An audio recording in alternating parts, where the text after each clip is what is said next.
Thank you for joining us around the world. Let's get this one off, Atlas. Yep. Pick and ban for game number 1, Griffin versus SKT. And in fact, the sides are what we need to start with. This is very important because Red side has been winning more than it's been losing, as Griffin do have a little bit more flexibility in the ban. And the first one, interestingly, is going to be Marta's Thresh. First ban to a champion he's only played once this season. Definitely rising in priority now that Rakan is kind of away from first round consideration. We saw a little bit of the recently aged Rakan who just can't get to the fights quite as early. He hobbles on in. It's he used not to as grand as it RSVP used to and be fashionably early, but no longer is he early. He's definitely on the late side. Akali, one of the reasons that Chovy has been able to pop off 5-0 on the Akali, so definitely win rate wise, you're liking that ban from SKT. And of course, Teddy, 6 games so far on the Ezreal. Hasn't been able to win all of them, but has certainly looked dominant in the ones that he's been able to take down. A couple of the losses that SKT have faced were when Teddy was on the Ezreal, but it hasn't been his fault when they've been suffering game losses. I wonder if SKT want to force Griffin into a situation where they feel pressured into first picking Lucian, because Ezreal has been a fallback quite a lot for Viper. When he's not playing an awesome dude, he's kind of on Lucian duty, but Lucian as a mid-range lane bully has some out-of-the-box counters that can work against it. So right now, with the Ezreal ban, I'm wondering what will come together here in the draft. I love that you mentioned that as well, actually, because I feel like Lucian really is an ace card, because we know Teddy is a fantastic Draven player. Haven't seen Viper dabble with it just yet, and we know that Draven can be laned into the Lucian relatively effectively. Alistair going to be the final ban here on the side of Griffin, and SKT need to round theirs out. The ace card I'm looking for, though, is Kalista. Maybe the Thresh and Alistair bans are also indicative of the potential of Teddy picking that one up. It's usually a duo, and it will be not a going to roll the dice. Lucian ban. So they also are not into any Lucian priority on both sides. First, I thought Griffin were considering banning it, and then SKT also. Razor focused on the bot lane. So that's actually 4 bot lane bans in a meta that hasn't really been all about bot lane. Griffin will first pick Aatrox over Urgot. So Urgot Lissandra, Urgot Galio, the favorite duos of SKT and Kesper Cup, they wouldn't even consider it. They'd lock it in on the red side in the first round. They're both available. We'll see where their priorities are. Tarzan has popularized the Redemption Rush Olaf. That is very, very hard to out-skirmish, and it might just be a pick away by Clit. Yeah, and I feel like it definitely is exactly that. More of a pick away, as we do have a hover of the Riven. 20 seconds to go, and you and I have been looking at some of these LPL stats, and Riven's looking pretty good in 2019. Not a meme champion right now. Jinnu 2-0 on that pick, popped off in the LPL, and Khan has played the Riven. I believe got a pentakill on the Riven, if I'm remembering correctly, but definitely dominated a game on that pick. It was Riven versus Urgot in the matchup, but this is Sword, someone we don't expect to be jumping onto the Riven dude. We think this is going to be a Sion here. That's what he's been playing pretty reliably. Sion, Urgot, Victor, only champions he's played, and only multiple picks are Sion and Urgot. I think Sion 100% locked in here, and would lend credence to this potentially being a jungle Aatrox from Tarzan. And we know that Tarzan is absolutely unstoppable. On the Aatrox as well, haven't seen Griffin pick it up that often because it's often in the ban list. Not this time around, though. They're going to be able to get that first pick. Sion locked in. Chovy thinking about that final pick for our first round. What is it going to be? Are they going to be looking towards bottom side? Do they want to keep the flexes active? I think that makes a lot of sense, as the Braum is the one taken away. Not necessarily the highest priority support left available here for Lehens. Very, very interesting, though, because I think it's situational what you want. Lehens has usually been on kind of Phil support. He's doing his best Spirit impression with Elise support, Ornn support. Yeah, I mean, I think Ornn support is an important thing to mention here, because Marta has, so blocking Marta's Ornn support means that he has no longer access to that, his Alistair or his Thresh. All of his main playmaking supports, making sure that he has to hop on the Tahm Kench this time around. And I think the last part is the most important thing for viewers to take, is you kind of have to take Tahm Kench, otherwise champion pool with Rakan removed or soft removed with the 9.2 nerfs gets a bit tricky, so you can't afford to absorb any bans. What that does mean is they give up any other priority 80 carry picks for Teddy. 80 carry bans could come out from Griffin, because right now it's flex solo laner and bot lane champions who are going to be targeted when it comes to SKT. The jungle pool could get tighter, and I feel like right now Clit is saying, no, you are going to be on Aatrox. We could ban more junglers and basically pigeonhole you onto that jungle Aatrox. And at the moment on SKT side, it's looking like a last pick for Khan on the top side of the map. Already we had the Riven hover. Khan was A fantastic Riven player back in the day, but you need a lot of confidence to pick that in competitive play, as Varus is going to hit the bench, like you say, attacking Teddy's champion pool. Blind pick AD carries are starting to fall down tiers. I guess Xayah would probably be the strongest laning AD carry remaining. Ash feels decent fantastic choice here with as Tahm well with Kench. Tahm Kench, yeah. Gen.G, of course, poisoning my mind a little bit as far as Ash, Tahm Kench, blind pick ability. 3 champions here, pretty strong against an Ash though. Yeah. Scion threat, the Braum with the ability to just pop the Unbreakable and trivialize the Ash Arrow power. Zac blind ban, very interesting, just expecting a tank jungler to join what seems like a tanky crew. And now, if you see a Sejuani Zac ban, kind of feel like that SKT is predicting something like a Sivir to go along with this team comp, even though it's not really in the effective pool of Viper. And when are we going to see an awesome dude as well? I mean, both of these teams can do it. Teddy was actually one of our good Vladimir bottom lane players, and Viper can go into it. That looks feels like a Vladimir time. This feels like a Victor bot lane as well. It's not likely that Khan's going to be taking that based on the availability of AD carries here for Teddy. In theory, they could hold it and flex it. I actually think this is a real flex rather than Teddy saying, no, I'm going Victor bottom. Some teams, like if Ghost is locking this in, I'm with you. That's true, yeah. But because of what's going on here, I think SKT are hedging their bets. They're ready for a Vladimir. I think they're very aware that Vladimir into Victor bottom lane could be a matchup. But it's going to be the Kai'Sa, so it's going to be more of just the standard tier list AD carry. It's not the Sivir we might have predicted, but still has great synergy with all the hard CC that's been locked in by Griffin. I do actually really like the way we've been thinking about this whole thing, because I feel like Griffin have made the assessment that that will be a bottom lane Victor as well, because it is a relatively free lane. Of course, Victor is going to push and poke, things like that, but he's not going to hard win the lane for you down there, especially when paired with a Tahm Kench. Lissandra going to be the final lock-in here from Griffin. A lot of team fight power for this squad, especially as we move later into the game. But it's kind of only team fight. It's basically mid-range setup champions and Kai'Sa penta-killed you. That's kind of what they got going on the side of Griffin. The siege here is pretty abysmal on their side, and it's going to be no AD carry, no marksman on the side of SKT. They go for a last pick on the Ryze here.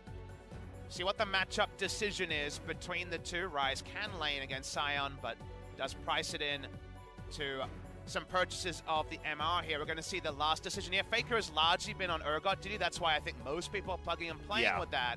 That means that Teddy and Mata kind of looking to just abdicate the laning phase on this Victor. They could have gone in so many different ways. Draven had so many different CC threats that I think it was too risky for Teddy to go that way. But now we just come to this interesting quandary here where we go. Consistent damage on the side of SKT is pretty minimal, and it is the last second flex to the Urgot top lane and Ryze mid lane after all. And Ryze, I mean, to counter your point just a little bit, I guess, is that Ryze is our machine gun mage, can throw out a lot of spells if he can make it to a late game stage where he can free hit with those casts. Do any of them damage range? Yeah, well, I'm not entirely sure about that. And honestly, if this game goes late enough, I don't know whether anyone damages Sion. As this is going to be a Griffin team composition, and it feels like we're back at the beginning of Griffin's reign of 2018, because this is a late-game team-fighting squad that just wants to get behind Viper, much like how they dominated challenges when they were there. If you're familiar with the Ancient Rome adage, it's kind of like two Phalanx comps, right? They're both supremely tanky. The only person actually building attack speed and working their way towards critical strike late in the game is Viper. Everyone else is pseudo-tank frontline. Burst damage against Sion, who can stack magic resist and health and feel basically unkillable. Should be really powerful for Griffin moving on, but it's time to get those cheers and get the game started. Yeah, looking exciting. Here we are, game number 1.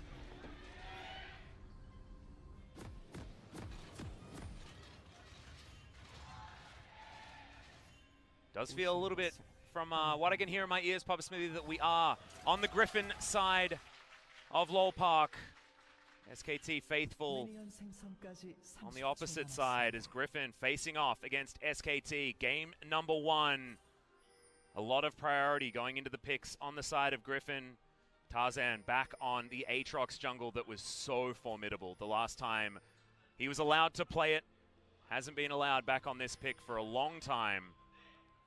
So what do SKT have? Because again, we see no marksman champion. You worry about late game team fights. I think that's founded. I think there are some issues there, but they have priority in lanes and an Olaf running around. And right now we know that you rush Redemption first on Olaf, and it's very hard to out-skirmish you.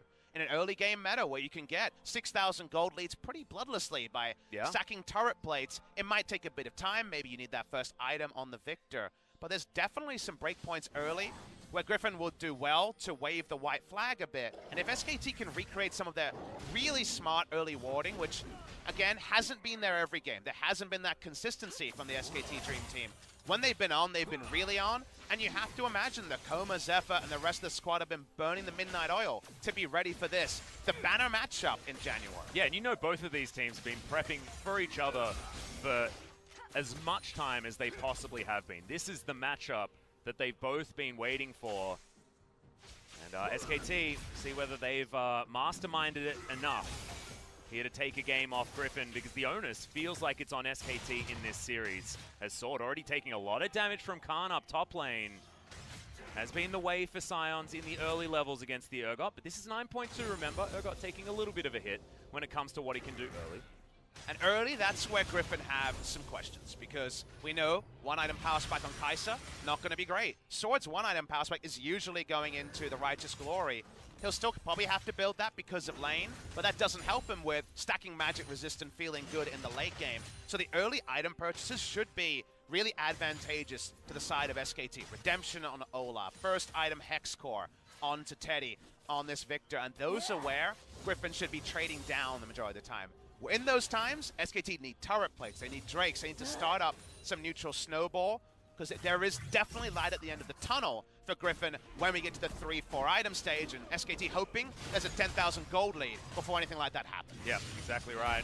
And I think that it's going to have a lot to do with what Clid can actually make happen in this earlier game, because as soon as an Olaf can run at you with Reckless Abandon and his ultimate up, all this CC and teamfight control that Griffin have means absolutely nothing. And right now, going for this level 4 gank, only level 3 on the top laner of Sword. Now thinking about heading down to try and get some vision. Spotted by the plant there. Very important that he's spotted. Sort of gank timing that would come off and you'd say, okay, pretty standard gank path. But remember, that's a level 4 power farm with no shot from Clid. It's a timer you don't respect. A level 4 Olaf, top lane at 3 minutes 30. Because usually you go back and get a keystone, right? With Predator. You have no keystone and you're level 4, so it was a surprising gank timing and good awareness from Tarzan to spot it out. Yep. Does go back though, after he was spotted.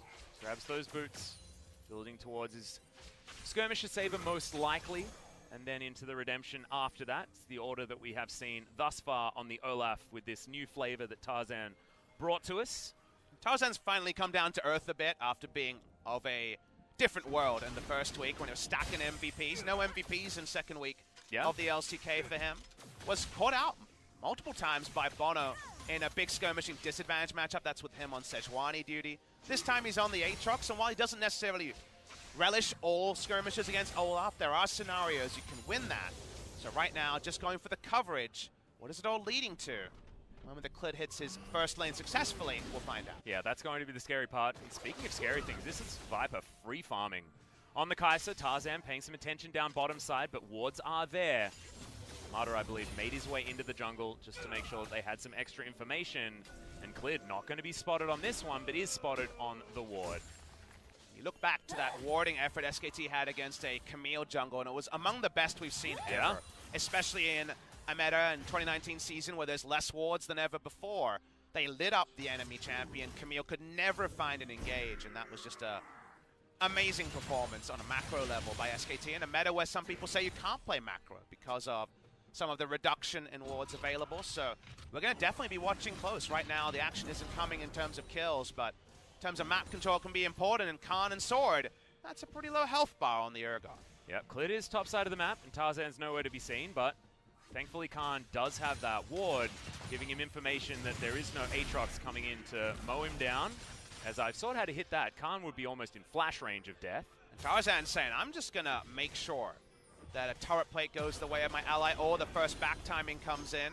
Speaking of turret plates, turret plate in the mid lane. Turret going down early here. They love to shop here, get one items going on the side of SKT. We already mentioned that's where the early game starts to pick up for them. But now, though, things very, very comfortable for Griffin. And I want to talk a little bit about early game stats. It wasn't somewhere that Griffin excelled in. Remember, they were largely about late game team fighting for the majority of the early part of LCK Summer 2018, their big debut. Right now, in the first 15 minutes, Griffin's average gold lead, and remember they haven't lost a game, so it's going to be a good number. It's 3,326 gold. Insane stat, by far, outnumbering anyone else. If you compare it to SKT, they average a 151 gold lead. Yeah. So over 3,000 gold behind. Think of the CS. At 15 minutes, on average, Griffin as a team is up 43.5 CS. SKT's actually down 6.6 CS. So that's a 50 CS turnaround at 15 minutes. I don't think we're going to see numbers like this in game number 1, but it just shows you how razor-sharp Griffin have been so far in the early parts of LCK Spring. And that 18-0 is no trick. That is very much about their excellent performance. And I also love that the Dragon RNG has understood how hyped this series is. We've got an Infernal to start this one off already. Vision being traded by both teams, currently Griffin.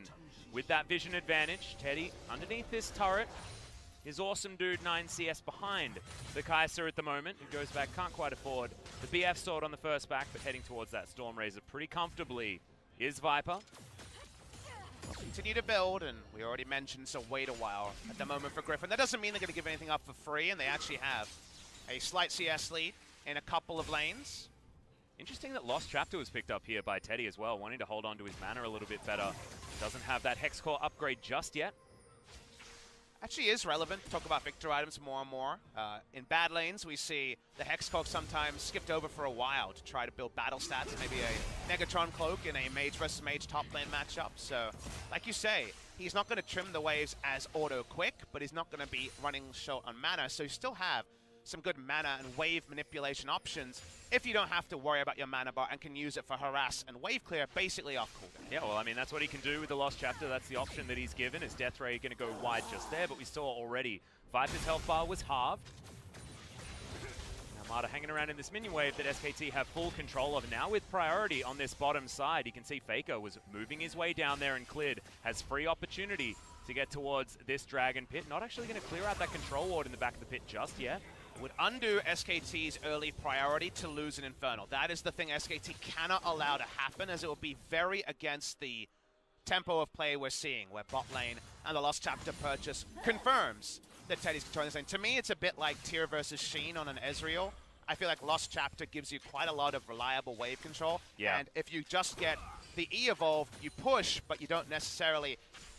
Can't always push on command at every moment unless you can go back TP and refill your mana. So it's a bit more reliable a way to just always be chipping away at either the minion wave or the enemy health bar, compared to just going for the no-think death ray that most people would do.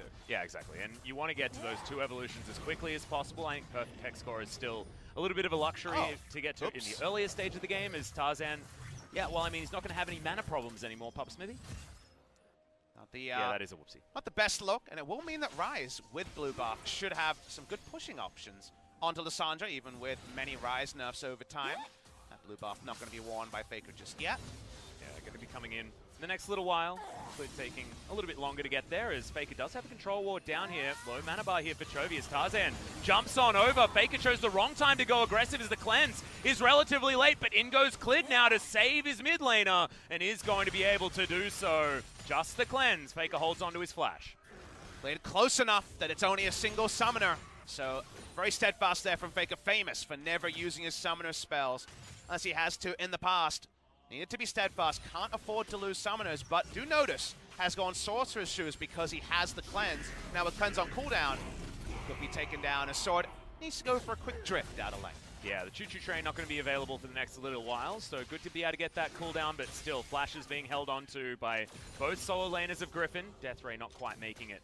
Over to Viper there, who's holding onto his health bar nicely down bottom side and continues to have a big CS advantage. You can see another 5 are going to be crashing into this turret that he's going to be able to pick up and continue having a pretty dominant lead as far as farm in a matchup that he shouldn't necessarily be able to. Observers showed this one, Atlas, but no points in W till level 8 seems to be Teddy's decision for this lane, and I think it's actually skilling towards the items you're building. He's only going for harassment options, which are, I'm either going to Death Ray the minion and the enemy champions, or just the enemy champions, and I'm always going to be queuing off cooldown because I need to actually keep using what Lost Chapter gives me. So I actually like there, just going for that little bit of extra oomph on the queue. Ooh. The Hens and Viper weren't sure whether Teddy and Marta had backed. Hey, the Hens gets the bad news. Yeah, Teddy going to throw down his Chaos Storm onto the Hens here, the Unbreakable. able to help block things, get him out of the lane. And this is so cute. Clarity used by Mata. They want to get the Infernal, so they're using everything on the minion wave to get the first spawn Infernal. They are going to try to, but Clid opts they out don't of feel it. confident. Yeah, Tarzan's down there. I do like the idea. Clid registers the undertow on the Aatrox. Faker with a wave heading towards him, though. Will be relatively safe from the potential gank. Level 8 for Tarzan, so World Ender is available, of course, so diving is an option in any of these lanes.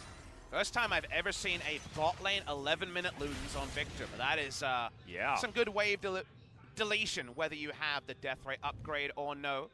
Still no move towards the Infernal, and feel like SKT right now should definitely be considering it, and Clid is actually not rushed redemption. Let's talk about his item here. True. Was sitting on the Ruby Crystal, and even though it gives all those skirmishing options, he's disagreeing with Tarzan's recent moves and just going selfishly for this Cinderhulk. It does mean he has more combat stats, but doesn't have that 2v2, 3v3 utility that the Redemption provides. And can certainly mow down his jungle camps much faster, can allow himself to be more available for ganks as well, in theory.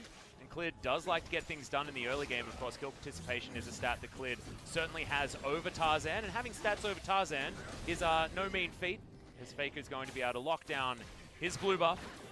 And Viper now, like you say, has a Luden's Echo to contend with.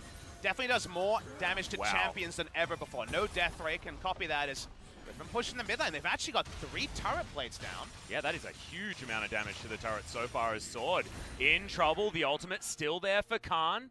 There's a visual bug slightly, but Khan with the exhaust holds onto it. Thought maybe could have gone for that fight, but not going to in the end. Khan will get opportunities to attack lane because Sword refuses to crib any nodes from the Shy and go for things like Iceborne Gauntlet, items that allow Sion to fight back in the Urgot matchup. He always goes team utility and starts with the Righteous Glory. Speaking of team utility, we're zooming out here to understand the bot lane play again. Because there's a Luden's completion, you always do more damage to champions with this build, and trying to keep Viper and Lehen's health bar in order, but right now, it's not actually paying off.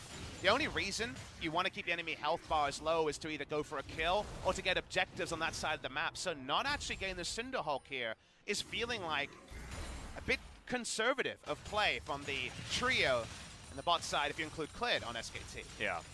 It looks like Clid is just going to still go for the redemption, but he's going to go for it next. Forbidden Idol has been completed already. Because Teddy's Qs are really hurting. Yep. Q and E, both going to be hurting against champions. Damn. Cinderhulk, to me, over Redemption, only really works for sure in turret dive scenarios because of the extra health. Like has to Realm Warp, a very short hop to mid lane. Yeah, I don't just even know to keep that up this worth it. turret. Chovy's been able to have great priority in this lane. And Faker not fighting back in terms of immediate stats. He's also going for a bit of a wait-and-see approach, working on the Saris, which is not an abnormal choice, but does mean he has precious little magic resist on a gank. Yeah. Not grabbing the Catalyst first is an interesting one, as the exhaust used onto Sword. Cycling the flash is Khan. Still has that teleport available, wanting to make sure that he could get down for any plays, even if Sword was absent from the lane. Being able to follow the Scion just is so important for SKT, especially against Griffin. I feel like this first skirmish in this game that hasn't broken out just yet is so important. But right now, Griffin are winning in this early game, and look at the tower damage in mid. And I'm worried, Atlas, because SKT haven't min-maxed for those early one-item fights we talked about. Obviously, Seraph's is a wait-a-while item. It's not going to have immediate power at this current stage. It's not completed and transformed yet. The Redemption is the most power Olaf can pack, and they don't have that for teamfight utility. Only Victor has built for, I am going to do maximum damage to champions early, and he even has the Death Ray evolved now. Everyone else, I guess, of course, the Urgot does as well. But there's no guarantees SKT win this first fight as hard as we thought they might based on the champions. And we're already worried about where this game may scale to around the 25-minute mark. Exactly. We're looking at that Kai'Sa, who still has the CS advantage, despite Victor still doing a good job down there. Stormrazor completed, getting closer and closer to having that double evolution that Kai'Sa absolutely loves. SKT, if they can get this Infernal Drake, that is going to be a huge thing. A little bit out of position are Griffin, but still not pulling the trigger as the Claw comes in. Watching Tarzan here, just trying to cut Faker if he tries to walk too aggressively. Faker has a control ward to play too, so won't be face-checking the Aatrox, and SKT must be frustrated that 16 minutes in, even with the build choices, they still don't have this first spawn Infernal. Oh, Faker is going to snare up Chovy for a moment. That Rune Prison allowing him to get some damage down as Khan and Sword continue to fight. Relevant, actually. The teleport's going to be less and less important as Realm Warp is actually going to get channeled. Faker and Clid delivered to the bottom side, but easily denied and punished instantly by Griffin. Such a bloodless reaction too. Chovy got all the turret plates, barring maybe just one of them, at least 4 were claimed by him, so he's just banking a bigger and bigger gold lead. 15 minutes in, those CS leads we talked about, the average for Griffin 43.5. Seems like in hindsight they were actually pretty close to that. We're only looking at 17 minutes, but top lane 20 CS, mid lane 20 CS, even bot lane has a CS advantage. And usually if you're dropping CS, it's in service of objectives. Only now are SKT actually leashing the Drake. Yep, and Clid is going to be able to start it up. They will lock it down. Of course, Griffin, you can see, moving their bottom lane towards top, the understandable decision to make. You want to knock down that top lane out of turret and end the laning phase as quickly as possible. Tarzan going to trade the Drake for the Rift Herald, give Griffin a little bit more early control over this map, and I can completely understand why they'd want to do that. Taking fights in the late game isn't going to be as much of a worry based on the champions they have, so giving up a scaling Drake might be a decision that you're okay with. And also, they give up the scaling Drake, yes, which is what we expected based on the champ lineup. But at 17 minutes, that's the part we didn't expect. They waited until they got a trade of Rift Herald. It could have been way earlier than that, given how the lane went. So I think Griffin come out like bandits with this. I thought they get everything they want in the early game, and they're supremely confident both in innately their 5 players team fighting in the late game. We know that's one of the strengths of Griffin, but also the champion lineup they have here. So I need to watch and inspect where SKT actually start to ratchet up this game, because maybe they're just trusting in their excellence and execution as the game goes on, which to me seems stacked in the deck of Griffin. Yeah, exactly. And it is represented here in the CS numbers. 17 ahead is Chovy on the Lissandra. A lot of utility that he's going to be bringing here as well. But Faker has one of the most greedy damage builds that we've seen on Arise for a long time. Oblivion Orb will be coming in as the next option for as much magic penetration as he can possibly get. See whether it's going to work once that item is actually completed. If you out-rotate with Tahm Kench and Realm Warp, the magic resist isn't done. It will work, but a very smart deep ward you see there. Yeah, Tarzan already not aware of that one. That gives that extra information. Those are wards you put down against Abyssal Voyage, because that's area that is so often unexplored that if you're the Tahm Kench player, you almost never respect being spotted on a Abyssal Voyage from that range. So good advice for Soloku supports out there. Magic resist, you look down, there's none on the side of Griffin. Yeah, not yet. This is the time where greedy damage build works, and Griffin would do wise things to avoid any sort of skirmishes against double magic penetration, maximum damage rise. Oh, look at that ward that just cheekily misses this triangle. We talk about triangle vision a lot. I know it's one of Frostgoon's favorite things to talk about. That is an actual triangle created by control wards that SKT had down on the top side of the map, just trying to defend this bottom lane that's now top side as much as they possibly can. Similarly represented bot side by Griffin. Not as necessary, and does get cleaned out as Griffin do have some lane priority up on that top side. 2019 has kind of been a Bermuda Triangle for the LCK, because all of our established orgs, you're just watching Griffin SKT based on hype, you might have missed so many of the top orgs, the teams that went to Worlds, falling away. Old veteran names that have spent 4 years solidifying their legacies, falling away into, at least based on week 3, something that starts approaching irrelevance. You know, it feels like Griffin, Sandbox, Damwon, those are the teams people are talking about. And SKT is the one holdout there. They're the team that seems to have been put together of players that are world-renowned, and then some new faces as well. Clid definitely bursting onto the scene after being outside of Worlds qualification in the LPL. This is supposed to be the team that kind of escapes that Bermuda Triangle and can really vouch for the previous generation from just stopping the new generation, the new blood from rising.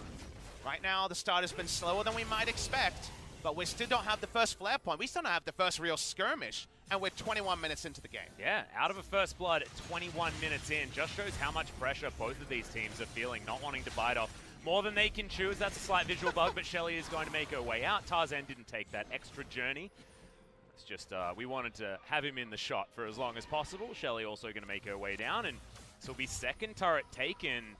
And when it comes to a bloodless game like this, the crazy thing and the intelligent thing here for Griffin is that they put the onus on SKT to move first. As teleport's coming in, I may have spoken too soon. As there's the knockup, Chaos Storm comes down, Marta eats the Grey Health and is going to walk out, trading a whole bunch of buttons and summoner spells, but no one's going to die yet. The result of that is inaction because no summoners have been blown this game. It's been so bloodless for 21 minutes that Flash Cleanse is up and face checks, risky to do against an Urgot.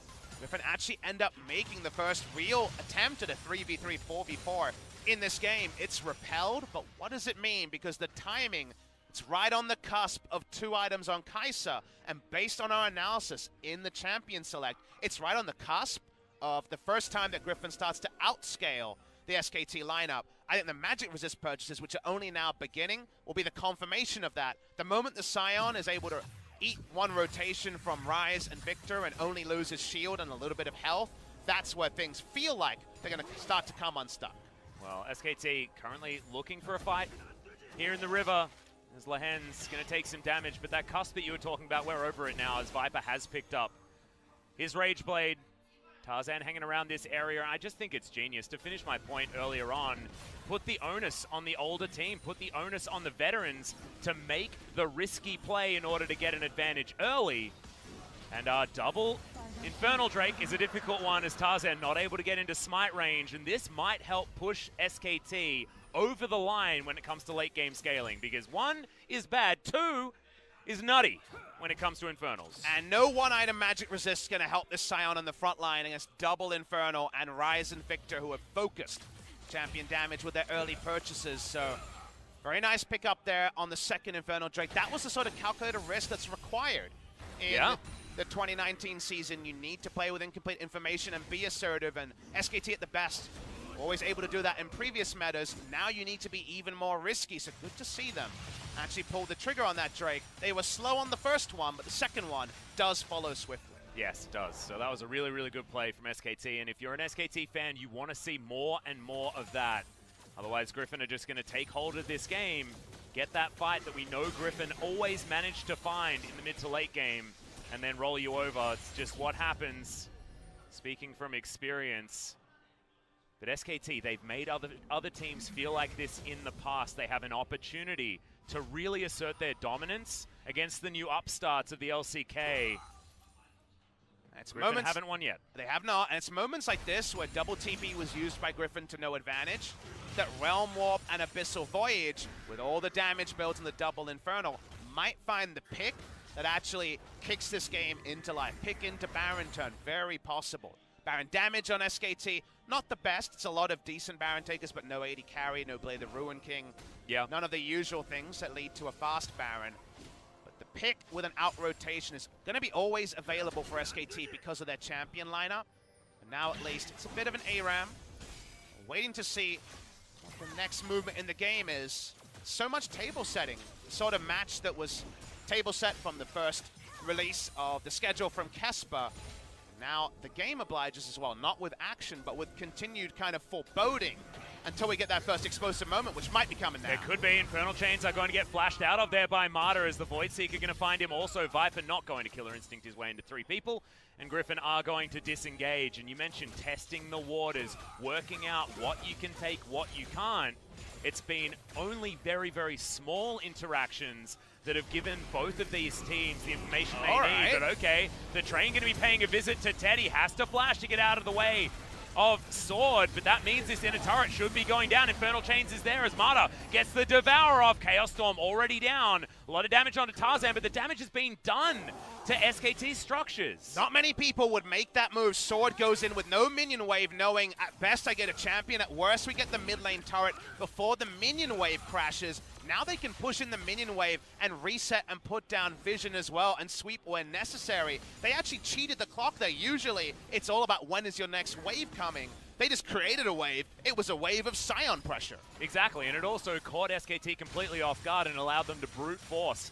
That inner turret couldn't make their way in and got a flash from Teddy as well. Also, Marta with his flash down means that this Victor is going to be very, very difficult to protect in an upcoming fight, if we are going to see one.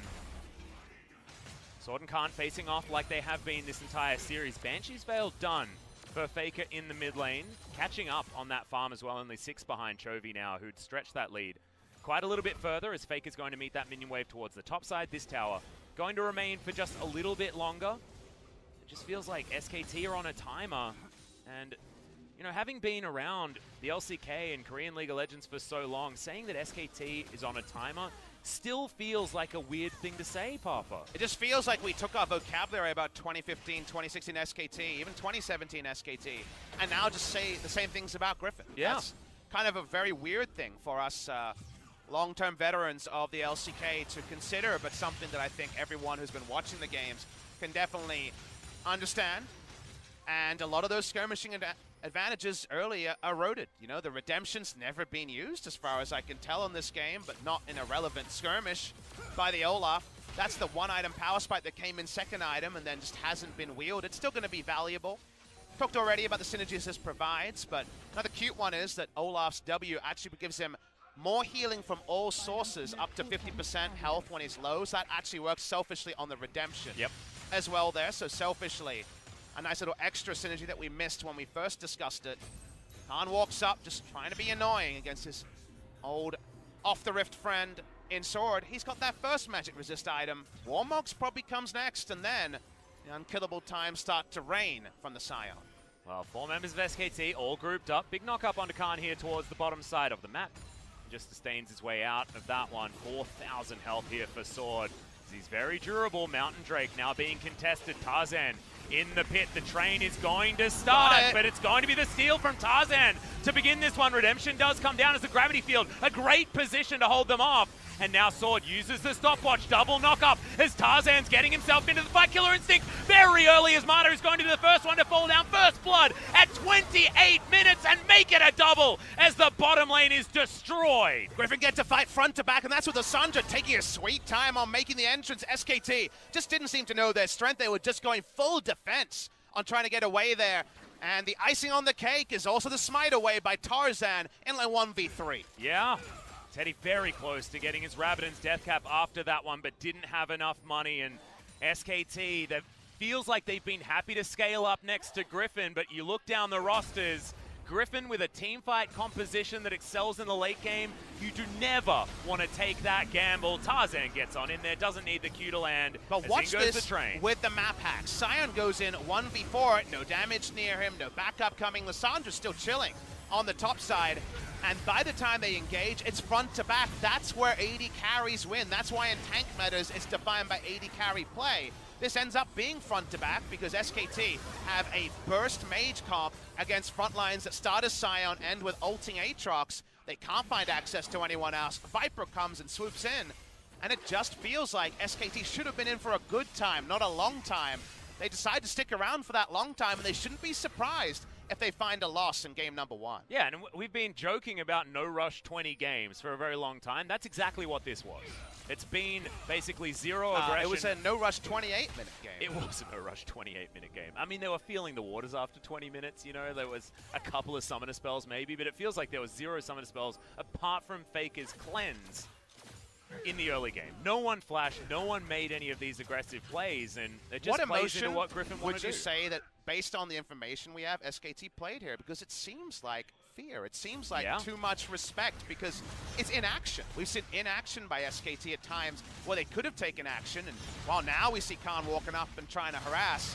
Can he get a solo kill? It'd be the start of something. Yeah, looking for it. The Vissel Voyage is going to be coming in, but it actually got cancelled, I believe. Teddy's going to make his way down, and Khan going to get punished. Oh, no, he's not. Disdain gets him out of the way, and Viper has to use his stopwatch. Cleared, diving forward, but the supercharge from Viper keeps him safe. SKT unable to find anything more, but Khan does survive. The redeeming factor on both sides there extends the fight for comically long, and that means Viper's flash is down. Very pivotal cooldown, means he can't really killer instant in aggressively. Needs to keep it for a defensive move. As all this happened, top side of the map is largely going to be controlled by Griffin.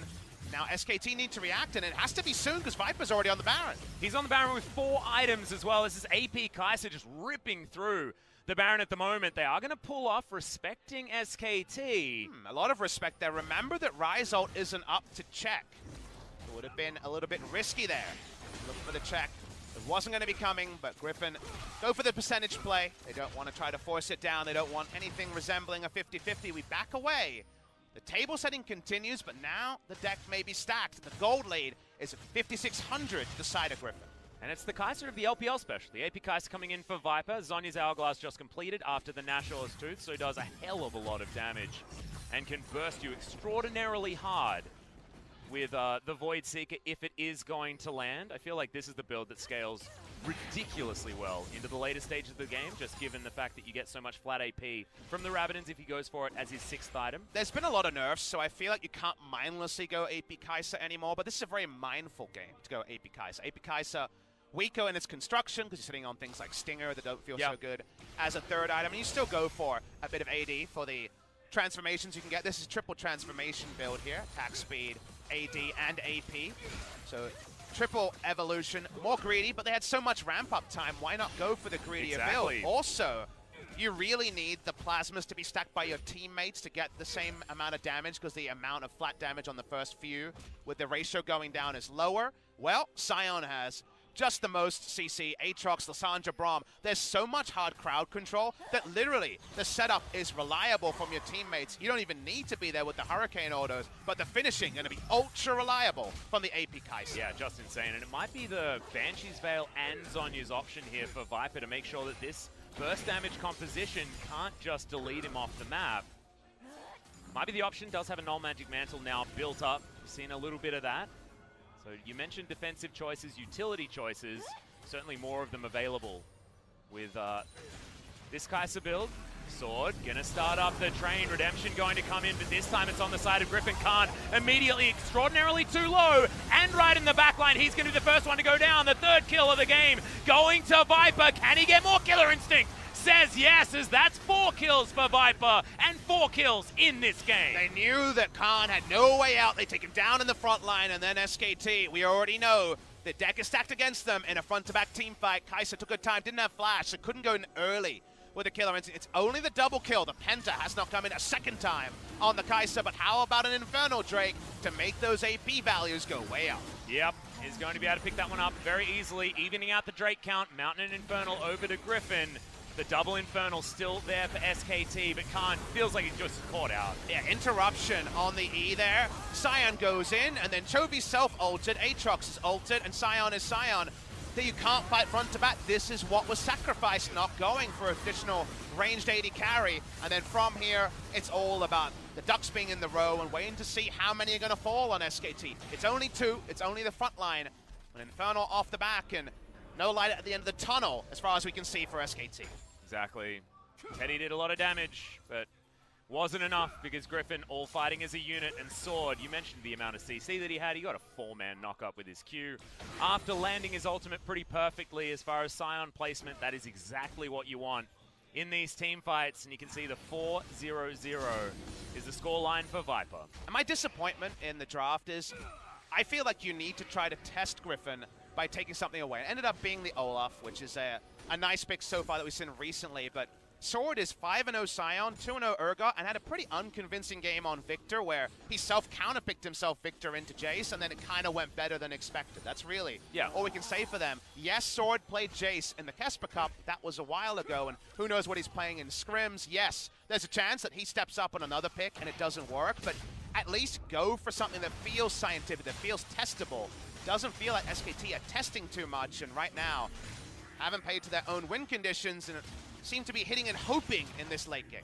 And I feel like they almost got scared in the draft there as well, because at the very last pick there was an option as Sword. May need to run away from this one. Teleport going to come in here from Griffin, and Viper comes down to pick up the delivered kill. That bait was pretty damn good from Griffin, but this is going to be the answer. SKT realm warping onto the Baron. They've got a lot of damage available with Teddy and Faker in this pit. Tarzan going to try and make it a 50-50. As in goes Sword, going to get another decent knock-up. 50-50 going to be won by Clit. SKT take down the Baron, but the Infernal Chains land on everyone. Tarzan has the World Ender. The CC is landing beautifully from Griffin, and Tarzan's going to continue the fight. Teddy soloed out by the jungler of Griffin, and Faker looking to get finished off. Viper desperately wants a supercharger back, doesn't need it, as the Acathian Rain going to pick up the 7th kill, then the 8th going down for Sword. Griffin are steamrolling SKT. Griffin able to buy enough time for the damage starts to do the damage, not even with Viper really there for the majority of it. SKT make the right move. That's what you have to do when people are sent bot lane with no teleport. But their Baron speed's going to be slow because they don't have a Baron damager. They don't have an 80 carry. They make the best decision they can at 36 minutes, but the first 36 let them down, Atlas, and that means they will lose game number 1. They're going to. Khan and Mata are alive, but this push is going to continue. Viper has so much DPS. That Devour is not going to do anything as Mata going to go down. It'll be a double as Viper will be able to get the next kill as well. Nexus turrets have been deleted, and the Nexus will follow 9-0. A shellacking if ever I've seen one, and Griffin remain the most dominant team in Korea, at least after game 1. The game number 1 definitely poses a lot of questions for SKT. We came into the season super hyped for this matchup. First denied for a Kesper Cup, then waiting for it in week 3 of the LCK. But SKT have had their hiccups. When they've been on, they've been on. When they've been off, they haven't been able to get the most out of some of their drafts. And it feels like here, they had very narrow win conditions around early one-item power spikes. And then the redemption wasn't rushed. And we said, okay, maybe it could still work. But they didn't really manage to find anything out of their draft, and the light at the end of the tunnel was all Griffins. It ended up being a very comfortable victory. And when it came to the predictions, I put out the poll and said, what do people think when it comes to Griffin versus SKT today? People weren't voting with their hearts, they were voting with their heads. 2-0 Griffin. The 39% majority of the 2,500 votes I got on Twitter. 2-1 Griffin, the next 30%. So 70% or so of fans are saying it's going to be Griffin favored. And I think that's based on the play, where Griffin have, on the whole, really understood what their drafts have been about. They did it again here. It was in a fashion that kind of will draw some jeers because it's a wait a while draft. It's scaling in a meta that in some other teams will be able to punish that scaling. In game number 1, that team isn't SKT, and the scaling gets away looking pretty clean. Yep, certainly did. And SKT, they were tested. Griffin said, look, we're going to build a late-game team fighting composition. Come at us, bro. Yeah, if you can beat us in the early game, we're going to fight you from 8,000 gold down. They never actually had a gold deficit to worry about at all, and it felt like another day in the office for Griffin. Sword, of course, playing out of his mind. The late-game team fights were beautiful, but you said very comfortable on the Scion. Tarzan looks unstoppable every time he gets the Aatrox. This is comfort down the line for Griffin. SKT, they need to mix it up because look at this gold graph. That's about as linear as you like. 0-10-0, no turrets. So only Drakes and Barons are what SKT were able to claim in this game. Not a perfect game, but not probably pretty much the perfect game to try to batter down SKT fans who want to see a lifeline, want to show that they can compete with Griffin, but 17 times in a row, Griffin have been too good, and a betting man would say 18 looks on the cards. And it was almost double the damage done by SKT in that game as well. A lot of it was the victor, but just shows that DPM stat makes some sense. Griffin, they do damage when they need to, but guys, they're going to have to do it again. Game number 2 right around the corner.